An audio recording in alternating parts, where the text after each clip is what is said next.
there was a big civil war.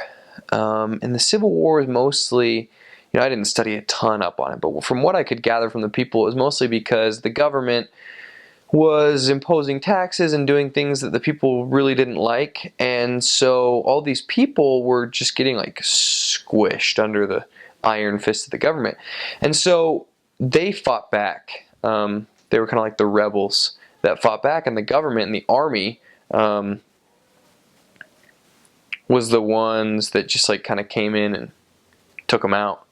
And it was a long, long war, and it was a brutal war, civil war. And in fact, I'm pretty sure the United States got involved and helped out the government of El Salvador.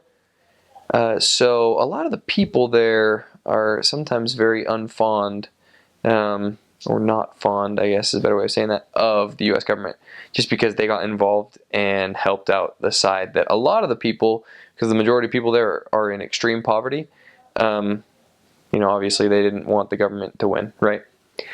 So that civil war was hard, and it has left a lot of scars on the country, in terms of growth, but also in terms of the church. So my mission was the West mission, San Salvador West at the beginning, and then it later went to Santa Ana, Belize, right?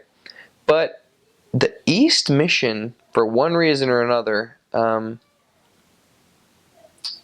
never baptized half as many as we did. I mean, yeah, there were months where we were like neck and neck, but over the course of a year, we would reach 2,000 or 2,500 or like, however many baptisms, and they would mostly be like 1,000 or 1,200 or maybe less than 1,000.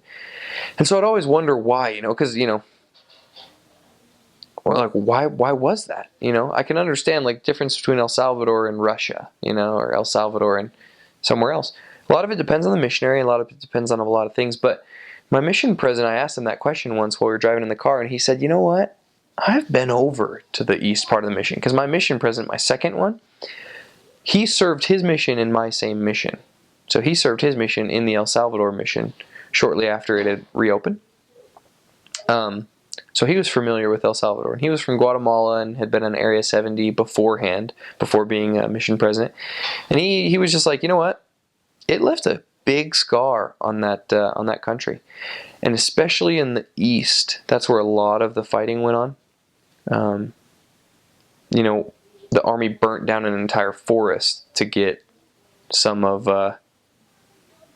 rebels out of it that were hiding in there and kind of doing guerrilla warfare. So they just leveled the whole forest to flush them out. I mean, it was a very rough experience for all of the Salvadoranians, and so it scarred them a lot, and so a lot of people were pretty bitter against that. Almost everyone believes in God. There's not a high atheist like kind of population, but even though they believe in God, a lot of them do it or say that there is a God just for like tradition, but they don't really believe in like a loving God. They just believe something exists because of that experience. That being said, like their culture is very like, they kind of like the Mayans. They had their gods, and they had their language, which was Nahuatl. They spoke that, and it used to be pretty widely spoken in El Salvador. Now it's dying because they only teach in Spanish and English in the schools, and they kind of like got rid of all the Nahuatl books, like dictionaries and any books written in that language. You can't really find them anymore. The government did to kind of like modernize the country, to make them not as third world, I guess. But they have a pretty cool heritage. Like they conserve a lot of those old things that their ancestors used to do in like different regions. So for example, in this one place called Nahuizalco, they're really big into like artisan stuff. Like they make crazy baskets and all these cool wood carvings. And in this place called Chalatenango, La Palma, that's what they call it.